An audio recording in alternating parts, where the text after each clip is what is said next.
Mesdames et messieurs, fidèles amis téléspectateurs des Centrales Télévision, bienvenue à votre émission. Aujourd'hui, nous parlons de la politique. Vous savez, l'actualité reste dominée par cette annonce du président de la République relative à la convocation du dialogue inclusif avec tous les Congolais, mais aussi la marche de ce mercredi 22 de l'opposition, mais aussi du côté de l'Union sacrée.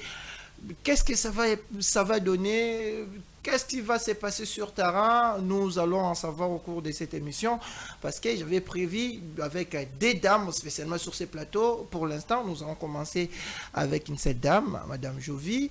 En attendant que Mamadi puisse nous rejoindre sur ces plateaux, nous allons parler de l'actualité, bien sûr. Pourquoi pas aussi, ils sont déjà sur terrain, les agents qu'on appelle communément désormais les bâtisseurs en République démocratique du Congo, les gens des services nationaux qui sont à pied d'œuvre ici de la ville province de Kinshasa. Ils sont partout, surtout très visibles dans le district de la Tchangou, où ils font un travail de titan, un grand travail sur terrain. Nous voyons avec l'insalubrité, la salubrité, tout se passe, dis-moi bien pour l'instant, de ces côtés là. Peut-être si nous aurons un peu de temps, nous allons parler aussi de la gestion de la ville de Kinshasa, de la situation sécuritaire et sociale, pourquoi pas autre chose. Madame Jovi, bonjour. Bonjour, Monsieur Moïse. Ça fait un bail. Les poids des responsabilités, mais comme aujourd'hui il s'agit de la nation, je me suis dit, je veux me libérer pour être là. D'accord, vous allez vous libérer parce que nous aussi, nous avons beaucoup à dire, surtout en ce qui concerne l'actualité. Je sais, d'abord personnellement, pour tous les gens qui nous suivent, Madame Jovi, elle est parmi des gens qui étaient contre depuis le départ, contre les dialogues. Je ne sais pas aujourd'hui. D'abord, la première question, est-ce que avez-vous changé d'avis après cette annonce faite par le chef de l'État? Bon, en fait, Monsieur Moïse, je vais vous surprendre. En fait, moi, personnellement, je ne change pas d'avis parce que je ne trouve pas d'importance de convoquer un dialogue, d'autant plus que nous ne sommes pas dans une crise. Le président est en plein mandat, donc il est dans la légitimité. Je ne vois pas, en tout cas, l'importance de convoquer un dialogue. Ben, si dialogue pourrait y avoir, au moins, ça serait pour parler pour le changement de la Constitution. Là, je suis d'accord. Soit pour parler de la situation à l'Est. Mais en fait, moi, mes raisons étaient que je n'aimerais pas avoir un dialogue où, qu'on ait un dialogue où nous allons avoir Nanga et ceux qui tuent la population de l'Est sur une même table. Non, ils n'ont rien à faire là. Ce sont des sanguinaires. D'ailleurs, ils sont sous des sanctions. Donc, ils n'ont rien à voir. En fait, on ne peut pas faire appel à eux pour parler de la nation parce qu'ils ne font pas partie. Ces gens-là, ils sont vomis par l'État congolais parce qu'ils ont pris des armes pour combattre la même population. Vous voyez. Donc, aujourd'hui, le chef de l'État est revenu sur sa décision. Bon, quoi qu'il arrive, nous allons soutenir ces initiatives. D'autant plus que lui, en tant que garant de la nation, il a des éléments pour étayer ses choix. Donc, nous allons le soutenir, mais simplement, nous ne voulons pas que ces dialogues, à l'issue de ces dialogues, qu'il y ait un remaniement où nous allons voir de personnes qui autrefois étaient au pouvoir, qui n'ont rien donné comme rendement, revenir encore aux affaires. C'est ça aussi. Le dialogue, quand on dit dialogue ici dans ces pays, Monsieur Moïse, on dit partage des gâteaux. On en a l'expérience. Il faut interroger les passés. Il y a eu combien de dialogues dans ces pays? Qu'est-ce que ça a donné de positif?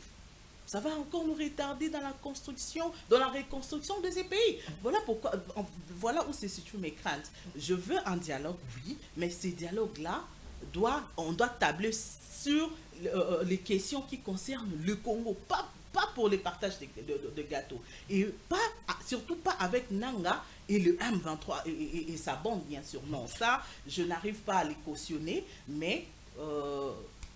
quoi qu'il arrive, le chef de l'État ici a déjà décidé. Exactement. Nous l'accompagnons. Vous l'accompagnez. Mais il y a aussi cette question qu'on se pose aujourd'hui, vous qui êtes farouchement contre les dialogues. Mais qu'est-ce que vous proposez en revanche, à part les dialogues? Parce que sur le terrain, notre population, nos frères de l'Est continuent à souffrir, ils sont tués, chaque fois ils sont maltraités là-bas. Mais qu'est-ce que vous proposez comme solution, à part les dialogues? Comme vous refusez les dialogues, vous n'allez pas vous mettre autour d'une table avec les M23, ce qui tue dans la partie Est. Mais apparemment, ce sont eux les nœuds du problème aujourd'hui. Qu'est-ce que vous proposez en échange à part des dialogues? En fait, moi, j'aurais voulu qu'on puisse essayer de patienter, parce que vous savez que le chef de l'État avait suivi la voie de la diplomatie, il y a eu des accords et tout qu'on sort. Il fallait, en tout cas, insister dessus, en fait, pour faire partie de ces groupes armés qui terrorisent la partie Est de la République.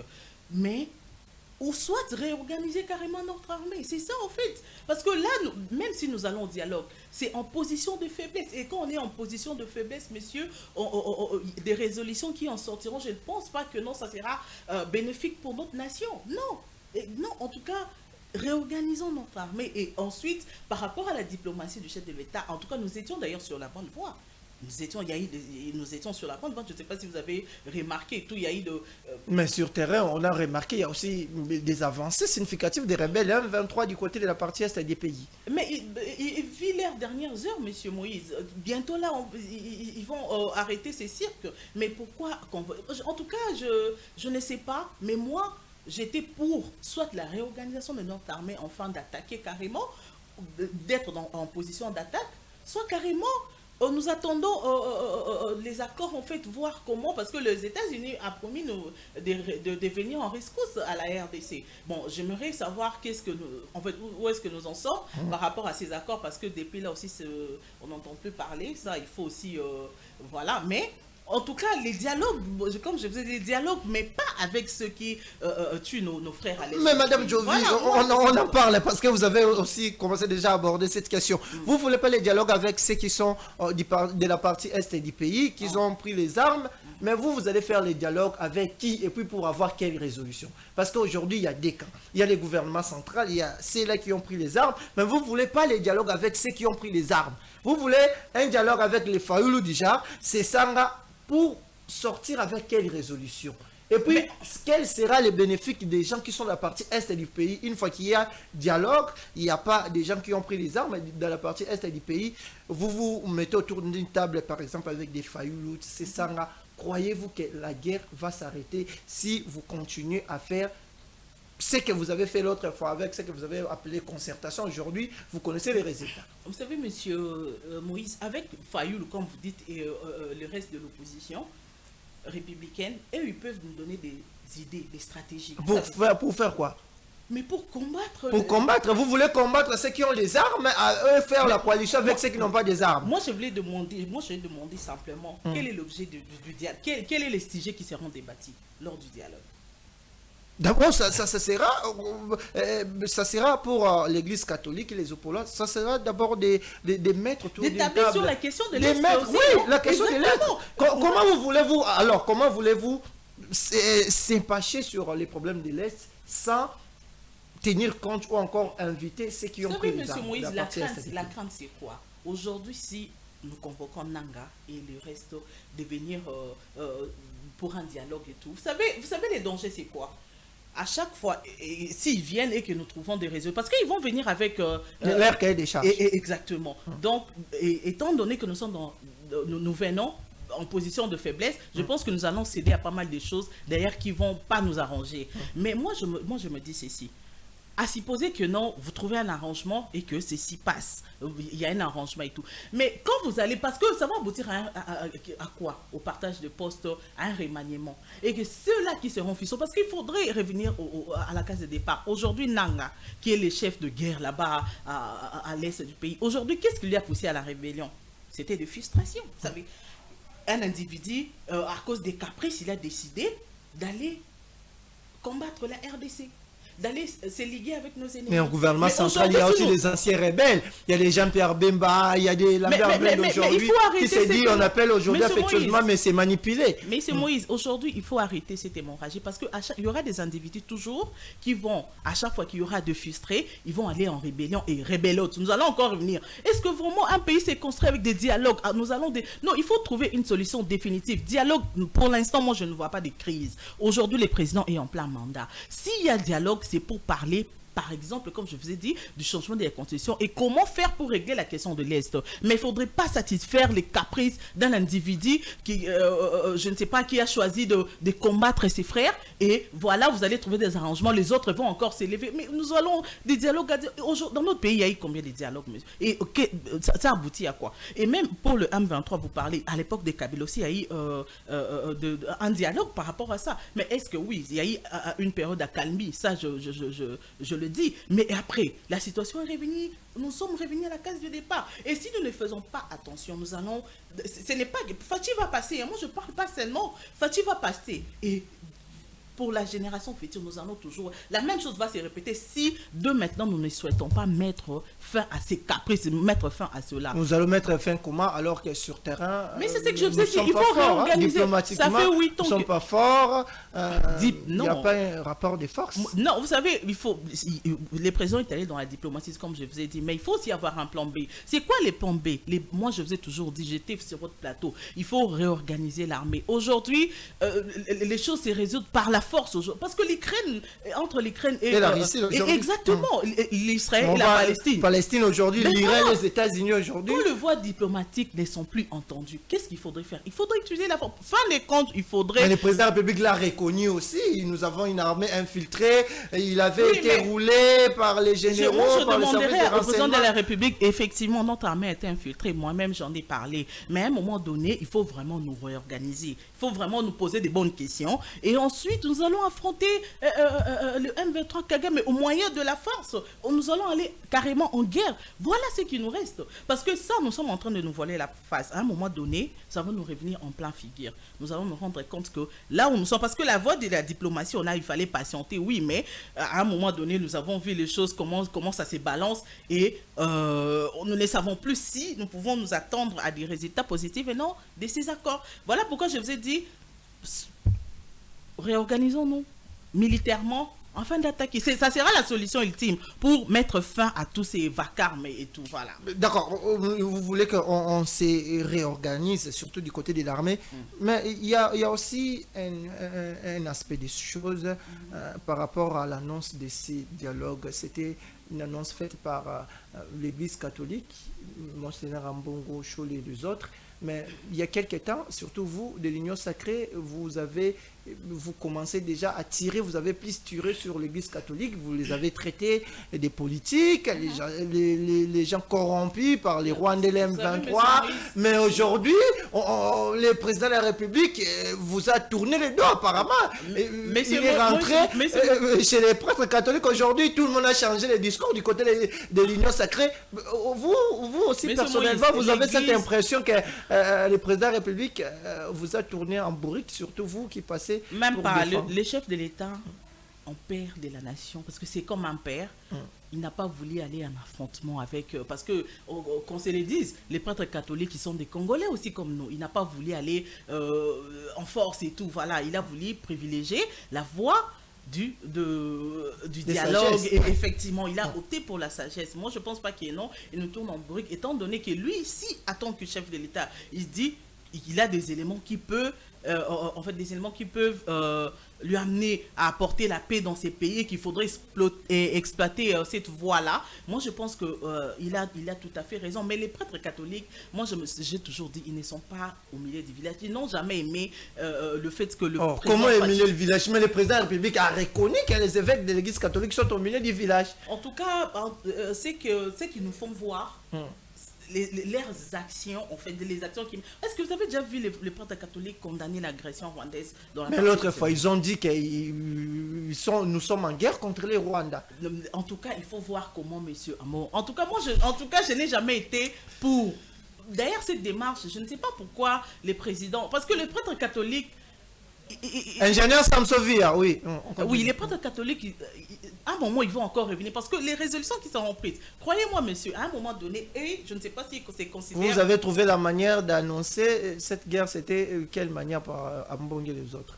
Vous savez, M. Ambongo, ce qui est vrai, hein, M. Ambongo, après que les résolutions soient prises pour ces dialogues, après ces dialogues, vous allez le voir encore revenir avec un autre discours. Quel discours? Il n'est pas digne de confiance. C'est que M.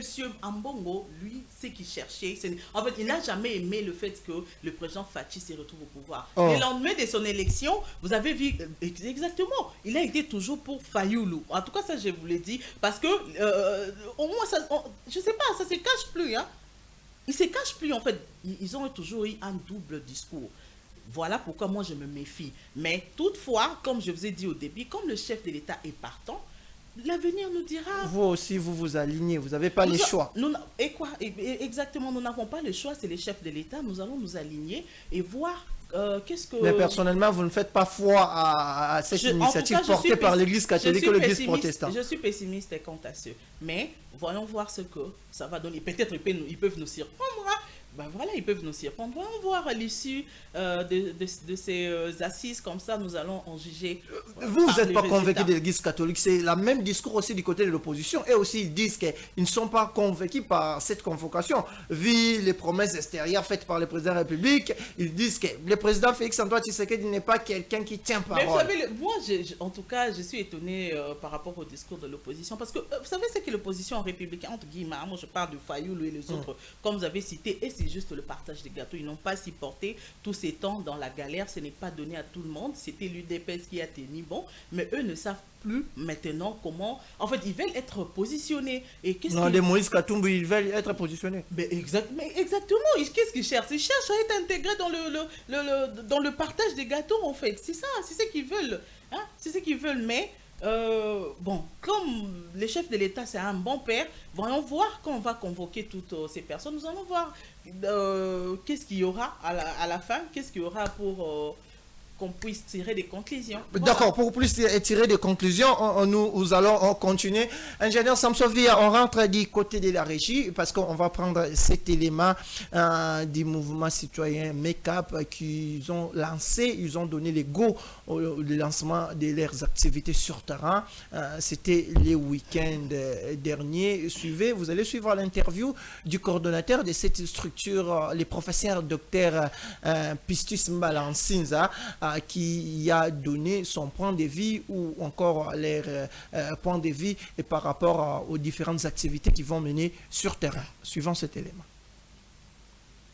Concernant le lancement officiel du mouvement Wake Up, qui consiste au réveil de la jeunesse, le mouvement Wake Up qui consiste à l'éveil du peuple congolais, le mouvement Wake Up qui consiste à l'énergie qu'on veut donner à toute la population du Congo, de Kinshasa, mais également de l'Afrique en général. Donc nous sommes venus pour lancer cette activité. Vous lancez cette activité, quels sont vos agendas? Vous allez vous limiter aujourd'hui ou encore il y a encore d'autres? Comme nous l'avions souligné là, quand nous avions parlé du lancement, nous avions dit que nous allons donner une chronologie des activités. Ça sera des activités communautaires parce que Wake Up va vraiment s'approcher auprès du peuple. Wake Up, ça sera pratiquement une évangile auprès du peuple pour que le peuple comprenne c'est quoi les messages. S'agissant de notre prise de position, parce que c'est cette position, Wake Up n'est pas dans l'opposition, Wake Up n'est pas aussi dans la majorité. Wake Up se trouve au milieu du village. Wake Up a comme mission de rassembler toutes les filles et fils du pays autour d'une table, afin que nous puissions tous développer notre pays. Parce qu'on ne peut pas parler d'unité du pays, on ne peut pas parler de développement du pays si dans son alinéa premier il dit le pays, la République du Congo doit être unie. La République du Congo doit demeurer unie. Quand on est agressé, on ne peut pas développer ce pays quand les fils et fils du pays se retrouvent dans un embarras de positionnement politique. Non, nous ne sommes pas des politiciens, nous sommes un mouvement d'éveil, un mouvement de réveil, un mouvement où on donne l'énergie à tout un peuple pour servir parce qu'on veut construire ce pays. On a besoin d'une minorité consciencieuse, on a besoin de gens qui pensent que le Congo leur appartient. Le Congo, c'est le seul et l'unique héritage que Dieu leur a donné. Merci. De retour sur ce plateau, c'était là le professeur Dr Pisti Sembala Nsinza. Il est le coordonnateur de ce mouvement MECAP. Il revenait sur les lancements officiels de l'ex-activité sur terrain, mais aussi il répondait aux questions des journalistes concernant la position de leur mouvement. Il a affirmé que leur mouvement est ni du côté de l'opposition, moins encore du côté de la majorité. Ils sont neutres, ils sont là avec la population. Question de sensibiliser la population sur les enjeux de l'heure. Nous y reviendrons. Nous continuons cette émission avec Madame Jovi. Nous parlons de ces dialogues convoqués. Peut-être parmi l'une des dernières questions pour chiter ce chapitre et prendre les chapitres de la marche de l'opposition. Madame, aujourd'hui, vous, personnellement, vous festigez la présence de ceux qui sont dans la partie Est avec les armes. Mais il y a une question aussi qui reste. Les dialogues seront convoqués où? Ici à Kinshasa ou à l'extérieur du pays? Parce que si le dialogue sera convoqué à Kinshasa, il y a Joseph Kabila qui ne peut pas actuellement officiellement venir ici à Kinshasa, Moïse Katumbi, Augustin Matata Mponyo, il y a des Corneille Nanga, les autres qui ne peuvent pas venir ici à Kinshasa. Comment vous allez faire? Comment vous trouvez personnellement les formats et puis les lieux où vont se tenir ces assises entre Congolais? Monsieur Moïse, le Congo est vaste. Donc, il ne faudrait pas faire signer les caisses de l'État parce que quand il faudrait déplacer encore ces assises, ça va encore demander à ce qu'il puisse y avoir des moyens énormes, qu'on engage des moyens énormes. Mais pourquoi pas ça peut se passer aussi en République démocratique du Congo sous médiation.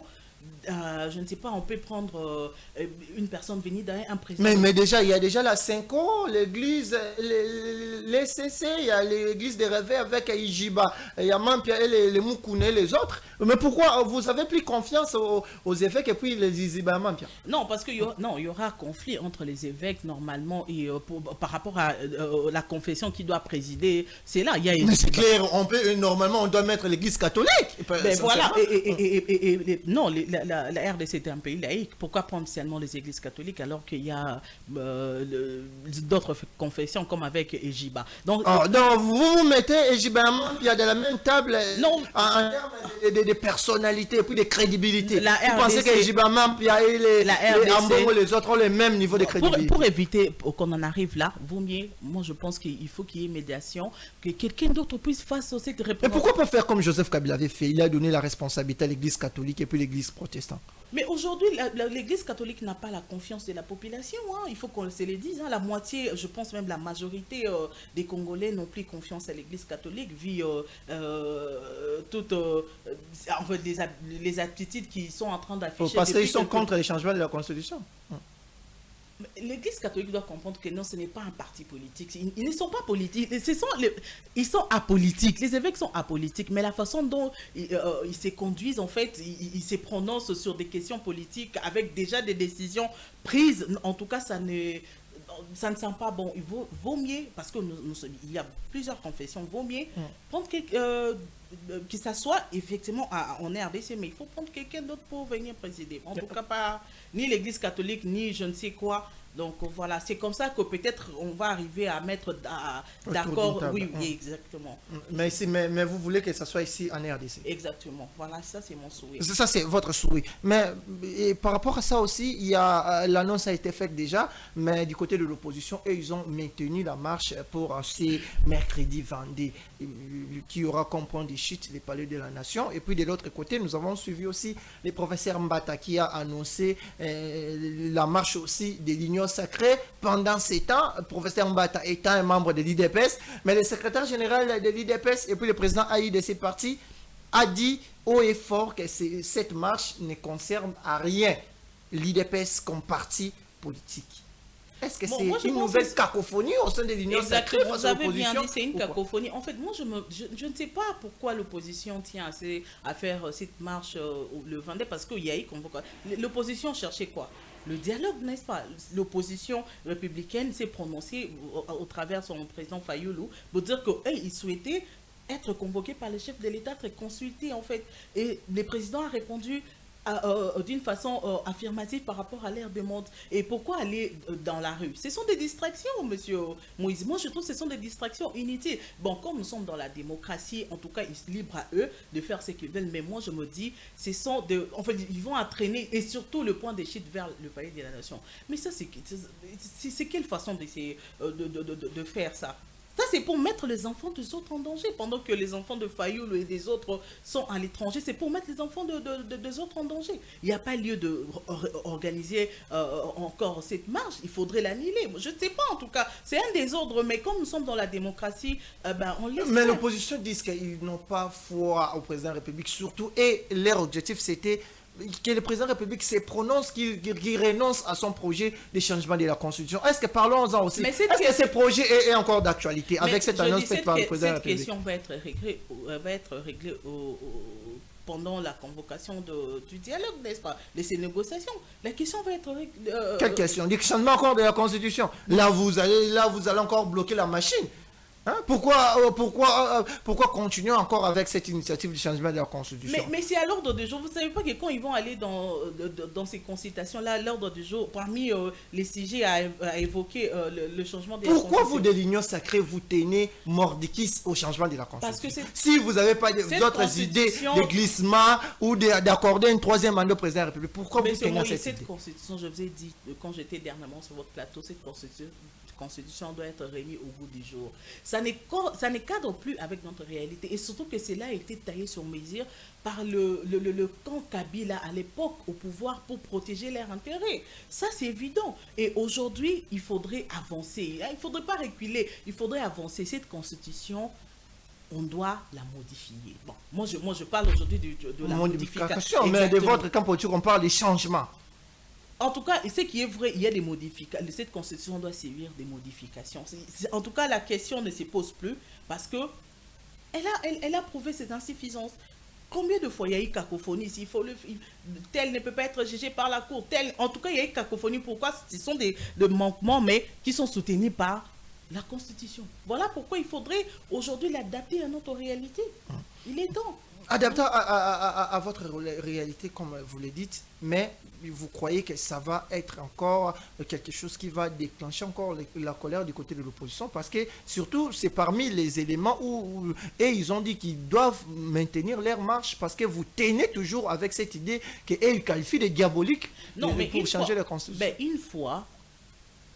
Une fois qu'ils prendront part à ces négociations, le président sera là pour expliquer les bien fondés de sa démarche. Voilà. Le président va être là parce qu'il y a des arguments qui soutiennent cette modification, soutiennent cette démarche en fait.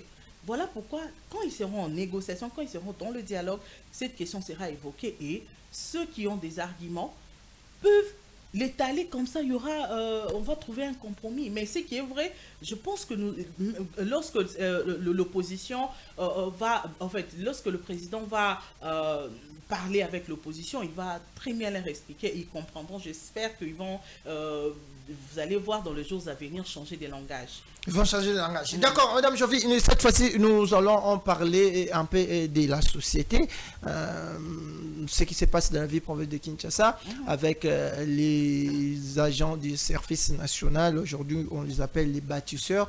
Ils sont maintenant sur terrain, très actifs dans le district de la Tchangou, dans ces côtés-là, de cette côté-là plutôt.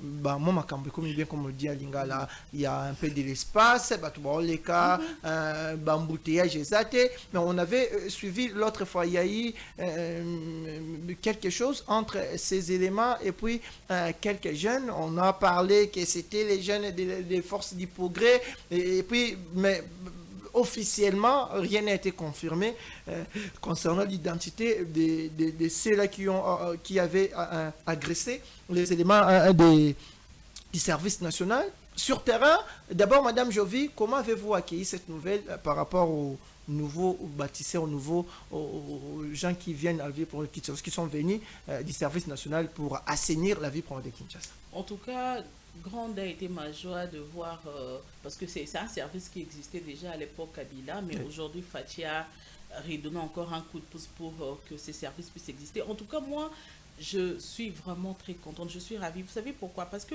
vous savez, la ville de Kinshasa est tellement vaste. Et seul Daniel Bumba et son équipe ne pouvaient pas faire face aux réalités. Vous savez, aux réalités. Aujourd'hui, en tout cas, Daniel Bumba avait besoin qu'on puisse revenir en rescousse. Et voilà que le chef de l'État a entendu la voix des Quinois, parce que la ville était devenue tellement sale. Et aujourd'hui, nous voyons ce que fait le service national, monsieur Moïse. Vous êtes Quinois aussi, vous pouvez constater une grande amélioration aujourd'hui, même par rapport aux embouteillages, même à Tchang, vous savez, les routes sont dégagées, la circulation est devenue fluide. En tout cas, il y a lieu de féliciter ces bonnes actions. Et moi, je me dis d'ailleurs que non, le chef de l'État, en tout cas, il est en train de bien mener sa mission. Voilà, parce que vous... Mais une question par rapport à ça, Madame Jovi. Vous avez un gouverneur qui est délit d'épaisse. On voit un gouverneur de la province qui est dépourvu de la responsabilité de la salubrité. Pensez-vous que ce gouverneur a encore sa raison d'être ou d'être maintenu comme gouverneur d'une province? Ben oui, comme je vous ai dit, il y a tant de choses à faire dans la vie de Kinshasa. Seule son équipe ne peut pas faire face. Donc il a fallu qu'ils viennent, d'autres services viennent en rescousse. Aujourd'hui même au niveau de... Vous savez, la population a besoin de proximité. Vous savez, même au niveau de nos communes, d'ailleurs, moi je me dis, quel est le travail que font le bourgmestre? Parce que sur terrain, ils sont pratiquement absents. Mais aujourd'hui, comme ces services-là existent, nous sentons la proximité entre la population et en fait, ce qui s'est fait, nous pouvons comprendre que le chef de l'État avait pris une bonne décision. Et c'est là, on peut que l'encourager. Voilà. On peut que l'encourager. D'accord, Madame Jovi, par rapport à ce que les gens disent que le gouverneur doit démissionner, est-ce que vous êtes aussi de ceux qui pensent que le gouverneur ne fait rien, doit démissionner? Non, moi en tout cas, je suis de ceux qui pensent que Daniel Bumba peut être... Parce que franchement, tout n'est pas que négatif. Hein. Bon, Daniel Bumba, quand même, nous avons constaté, il a la volonté de mieux faire, mais il n'a pas assez de moyens, il n'a pas assez de ressources. Aujourd'hui, pourquoi il va démissionner? Vous savez, monsieur Moïse, moi je vous ai parlé d'ailleurs, hein, le chef de l'État, ce qu'il a fait, c'est vraiment encouragé. Moi je vous ai dit, nous sommes dans un pays où la majorité, la population majoritaire sont de jeunes. Aujourd'hui, nous avons ces potentiels que le président a accepté de mettre en œuvre pour que la ville de Kinshasa soit signée. Mais pourquoi il faut faire toujours la confrontation? Pourquoi voir la rivalité entre le général Kabouis et le monsieur Daniel Bumba? Pourquoi les gens veulent les mettre en rivalité? Non, Daniel Bumba est en train de faire son travail, mais n'empêche que le général Kabouis vienne en rescousse. Tout ça, c'est pour le bien de la population. Aujourd'hui, au moins, nous voyons des résultats. Et d'ailleurs, c'est arrivé très rapide. Cela nous a prouvé que quand il y a la volonté, la détermination, on peut changer les choses. On peut changer les choses. D'accord. Madame Jovi, nous sommes presque à la fin. Une dernière question. Si aujourd'hui il y a dialogue, vous allez s'exporter qu'après le dialogue, s'il y a formation du nouveau gouvernement, que ce soit un opposant qui devient le futur Premier ministre, Première ministre. Bon, nous allons voir ce qui va se passer. Mais pour moi, je suis vraiment contre. Comme je vous ai dit tout à l'heure, je suis contre un remaniement. Il nous reste pratiquement 10 ans. Ceux qui sont là doivent finir leur mission, doivent faire leur travail. Ceux qui viendront, ça sera encore pour faire signer les caisses de l'État parce que ça demandera de l'installer de nouveaux gouvernements. Et en tout cas, c'est un long processus. Moi, je ne souhaiterais pas qu'il y ait un remaniement. Bon, comme l'avenir nous dira. En tout cas, moi, j'évite de tirer activement des conclusions parce que on peut nous surprendre. Je ne veux pas avoir à revenir sur ce que j'avais déjà dit et tout. Donc voilà, un peu. D'accord, nous sommes presque à la fin déjà pour aujourd'hui. Madame Jovi, votre caméra est là, votre message à la population par rapport à tout ce que nous venons de dire. Et puis, s'il y a quelque chose que vous n'avez pas dit... oui, en fait, moi, je vais inviter surtout la population congolaise à pouvoir coopérer. Aujourd'hui, nous avons vu comment il y a amélioration, comment Kinshasa est en train de retrouver sa dignité. Chère population, nous vous invitons à pouvoir coopérer avec les autorités de la ville. Ce n'est pas que... Parce que j'avais vu vers Tchangou, le matin, la chaussée est dégagée et le soir, les gens viennent. Non, il faut qu'on ait quand même une population civilisée. Soyons civilisés. Cette nation nous appartient tous. nous pouvons aussi donner de notre personne pour que, pour que cette ville puisse retrouver, revêtir de sa belle robe. Donc, en tout cas, chers Congolais, nous vous invitons à coopérer avec nos autorités afin parce que c'est nous qui nous plaignons lorsqu'il pleut, lorsqu'il y a des inondations, mais c'est l'occasion qu'on nous donne de pouvoir participer aussi en fait, au changement des choses. Donc voilà, chère population, c'est ce que moi j'allais dire. Voilà. D'accord, merci mesdames et messieurs fidèles amis téléspectateurs, nous sommes arrivés à la fin pour cette émission d'aujourd'hui. Portez-vous bien, on se retrouve très bientôt pour une nouvelle émission. Je crois que ça sera les formats débat. En attendant, les grands sujets d'actualité vont se développer. On va voir l'évolution de l'actualité avec les marches de l'opposition et autres qui pointent à l'horizon. Portez-vous bien et à très bientôt.